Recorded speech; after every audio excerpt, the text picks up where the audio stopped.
এয়া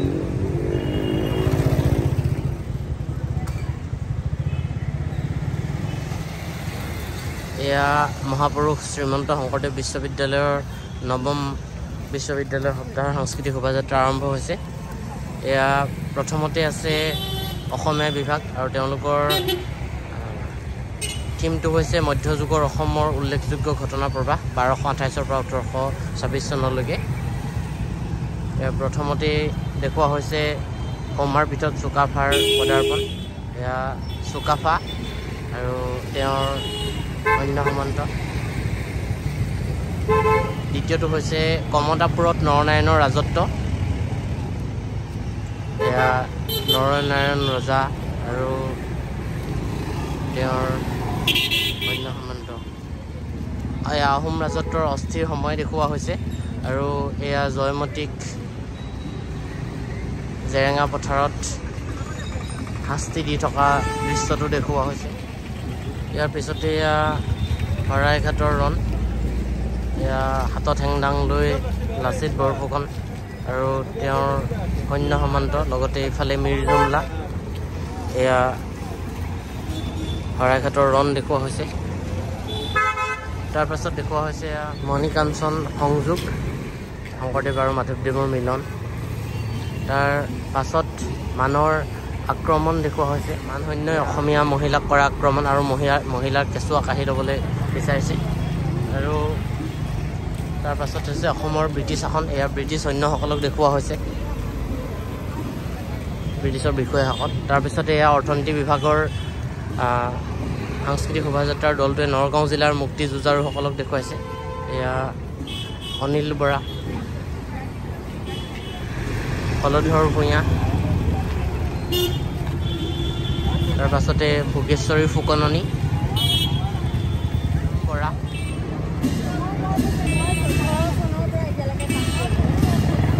ইয়াৰ পাছতে আহিছে শিক্ষাতত্ত্ব বিভাগৰ সাংস্কৃতিক শোভাযাত্ৰাৰ কাৰণে দলটো মাজুলীৰ বিভিন্ন ধৰণৰ সাংস্কৃতিক ইয়াতে দেখুৱাবৰ কাৰণে যত্ন কৰা হৈছে। ইয়াৰ প্ৰথমে গায়ন বায়ন মাজুলীৰ, তাৰপিছতে এয়া সত্ৰীয়া নৃত্য প্ৰদৰ্শন।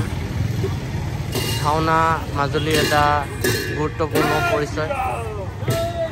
এয়া শ্ৰীৰামৰ লগত যুদ্ধ হোৱা দেখুৱাইছে আৰু এয়া সৈন্য সমান্ত। এয়া ৰাসত কৃষ্ণ আৰু গোপীসকল নৃত্যৰত অৱস্থাত দেখা গৈছে। এয়া মুখা শিল্প কাৰণে মাজুলীক যিহেতু আমি জানো, মুখা অভিনয়। এয়া মাজুলীৰ গ্ৰাম্য জীৱন, এয়া চাংঘৰ দেখুওৱা হৈছে। তাৰপিছতে মাজুলীৰ প্ৰত্যাহ্বানসমূহ দেখুৱাবৰ কাৰণে চেষ্টা কৰিছে। বানে ধোৱা মাজুলী আৰু এই কাৰোবাৰ হয়তো কিবা বিপদৰ সময়ত হোৱা হিয়া ধাকুৰি কন্দা দৃশ্য, বানপানীৰ ফলত যেতিয়া নিজৰ ঘৰ দুৱাৰ এৰি উঠি আহিব লগা বিধ্বস্ত মাজুলীৰ দৃশ্য। মাজুলী বচাওক, গৰিমা বাচিব, মাজুলী বচাওক, ঐতিহ্য বাচিব। গতিকে এনেকুৱা ধৰণৰ শ্লোগান ইয়াতে এতিয়া পৰিলক্ষিত হৈছে। তাৰ পাছত আহি আছে ইংৰাজী বিভাগৰ দলটো। তেওঁলোকে দেখুৱাইছে অসমীয়া চলচ্চিত্ৰৰ ক্ৰমবিকাশ সম্পৰ্কে। প্ৰথম জ্যোতিপ্ৰসাদ আগৰৱালাৰ জয়মতীৰ পৰা আৰম্ভ কৰিছে তেওঁলোকে, আৰু এয়া জয়মতীক জেৰেঙা পথাৰত শাস্তি দিয়াৰ দৃশ্য। তাৰপিছতে পৰ্বতৰ ঢেকীয়া লিগিৰি পতীয়া, বতাহত হালে জালে অ মোৰে পখিলী অ, মণিৰাম দেৱান 1964। এয়া কিছুমান চাহ বাগিচাৰ দৃশ্য দেখুৱাবৰ কাৰণে চেষ্টা কৰিছে। আজলি নব 1980। তাৰপিছতে বোৱাৰী। আৰু এই ইয়াতে কিছুমান এই গুৰুত্বপূৰ্ণ চলচ্চিত্ৰসমূহৰ গানবিলাক, বিখ্যাত গানবিলাকৰ কিছুমান শ্লোগান তেওঁলোকে। বোৱাৰী, অগ্নিস্নান, যৌৱনে আমনি কৰে, তাৰপিছতে কন্যাদান, উজনিৰ দুজনী গাভৰু, চোৰেণ চোৰৰ পুতেক, তাৰপিছতে তৰা, মন যায়,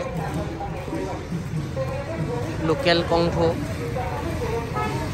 তাৰপিছতে কথা নদী 2015।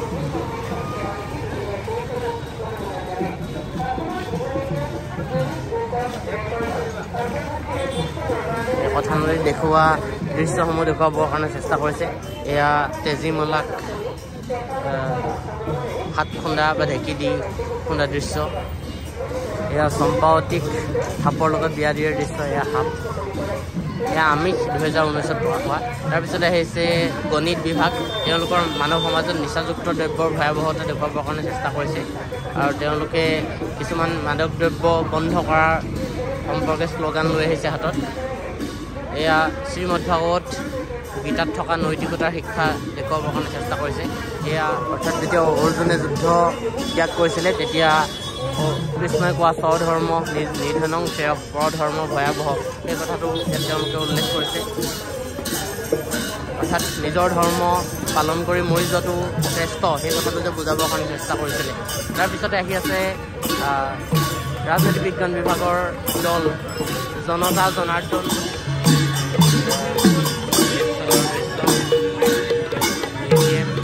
আমাৰ শ্ৰীমন্ত মামা আকৌ এবাৰ মোদী চৰকাৰ বজাই আহি আছে।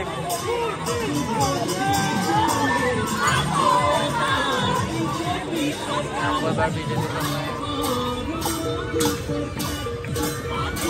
আপোনালোকে শুনিছে কেনেকৈ গানৰ মাজে নিৰ্বাচনী ইয়াৰ ঋণ মাহ সম্পৰ্কে লিখা আছে। জয় কিষাণ জয় বিজ্ঞান হম চব একে। এয়া চাওক।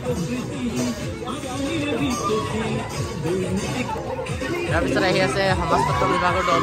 বুঢ়ীআই সাধুৰ তেওঁলোকে বিভিন্ন সাধুৰ আলমত তেওঁলোকৰ দলটো। এয়া তেজীমলাৰ সাধু আৰু প্ৰথমতে সাধু কিতাপ পঢ়ি থকাৰ এটা দৃশ্য দেখুওৱা হৈছে। তেওঁলোকে সাধু কিতাপ পঢ়ি আছে। এয়া তেজীমলাৰ সাধুৰ তেজীমলা মৃত অৱস্থাত পৰি আছে ঢেঁকীটোৰ কাষত। এয়া মাহীমাক ঢেঁকী দি থকা। তাৰপিছতে চিলনীৰ জীয়েকৰ সাধু আৰু এয়া চিলনীৰ জীয়েক চিলনীক দেখাইছে আৰু এয়া চিলনীৰ জীয়েক।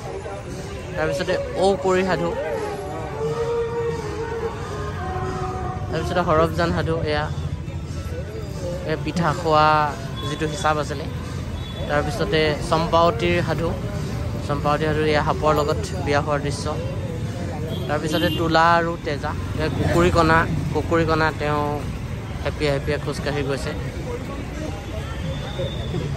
এয়া ভূগোল বিভাগৰ দলটো গুহাৰ পৰা কেনেকৈ মানুহ কৃত্ৰিম আধুনিক মানৱ হ'ল সেই দৃশ্য দেখুওৱা হৈছে। আৰু প্ৰথম আদি প্ৰস্তৰ যুগ।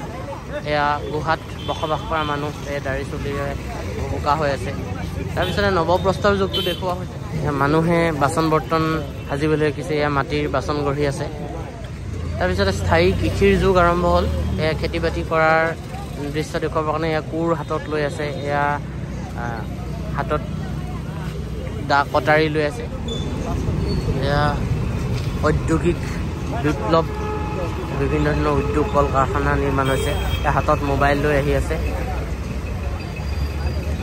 যান্ত্ৰিক আৰু প্ৰযুক্তিবিদ্যাৰ যুগ। এয়া লেপটপ, কাণত মোবাইল, কম্পিউটাৰ। এয়া আধুনিক মানুহ।